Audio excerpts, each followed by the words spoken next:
Hey there, it's Viscera Plays, and happy Black Friday 2024 and Cyber Monday. So these are the glorious days where we celebrate consumerism and the art of impulsive buying.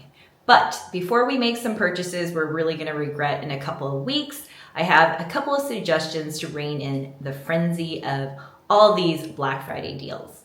So I just finished reading an Audible called Dollars and Cents by Dan Ariely. I'm a big fan of his work. He's also written a book called The Honest Truth About Dishonesty, and a book called Misbelief, which I'm listening to currently. So going back to the book Dollars and Cents, the book is a delightful exploration of our cognitive biases and what turns us into less rational shoppers. And that is also one of my favorite themes of books everywhere, is kind of how humans really believe we're rational people, but we are inherently emotional and non-logical. And believe me, I've met people who are straight up delulu, zero self-awareness, zero awareness of interpersonal space. So one trick that we often fall for is how much money we're gonna save. So he uses the example of JCPenney and their pricing model, which is usually mark something 40% off and then give it a 40% discount.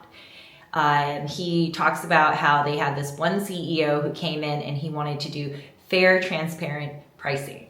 But the target audience for that was not for it at all. So they got very upset about it and pretty much boycotted JCPenney. So it's important to look at not how much am I going to save, but how much am I actually going to spend? Now, with that, I feel like there are a few caveats he doesn't talk about, which is I think there is a quality difference between a brand that usually sells shirts for $300 and now it's on sale for, let's say, $150 versus maybe an H&M shirt that is always, well, probably not $150, probably way less. Yeah, he doesn't really go into that, but he also has a fair point that we kind of intrinsically believe that if something is expensive, it's better. And when something doesn't meet our expectations and we spent less on it, then we're like, well, of course, it was a cheap purchase. I mean, how many times have we done that, right? So he does a few interesting experiments to show that we anchor things on arbitrary numbers. Sometimes these numbers aren't even part of the price. So he did this one experiment where he has people write down the last two numbers of their social security. So this should be correlated to no value whatsoever.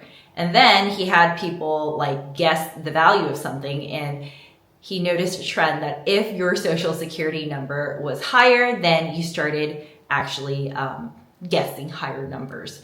So that's very disturbing. But if you like to read a lot of social science books like I do, you kind of see the power of influence, of subtle suggestion, and really how many things that we're susceptible to that we don't even realize.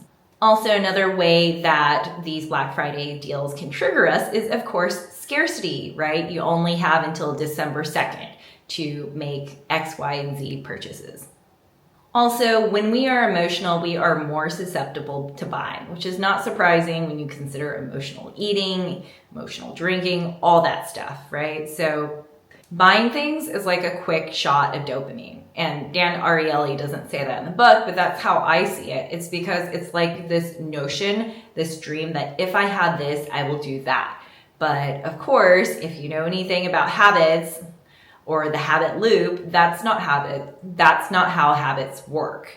Usually it's, about persistence, and what you're already doing is what you're likely to do. So by buying something new, that's not going to suddenly change your behavior. Behavioral change takes a lot of... So take a deep breath and try to think a little bit more about how much can you actually spend, and would you buy this thing anyways? And something that I've been doing lately is to buy packages more so than subscriptions. So if it's not something that's software, which usually does have to be on a monthly or annual subscription, I try to buy exercise packages, dog lessons packages instead of monthly subscriptions, because now I travel a ton for work, and even when I'm not traveling, so many things can come up in life. So I want that flexibility. Just make sure you've gone to a good number of classes before you purchase that package. And then I think the package ends up being like the best deal. Because don't think about, oh, if I get this exercise subscription, I'm going to suddenly go to the gym for 6 days a week.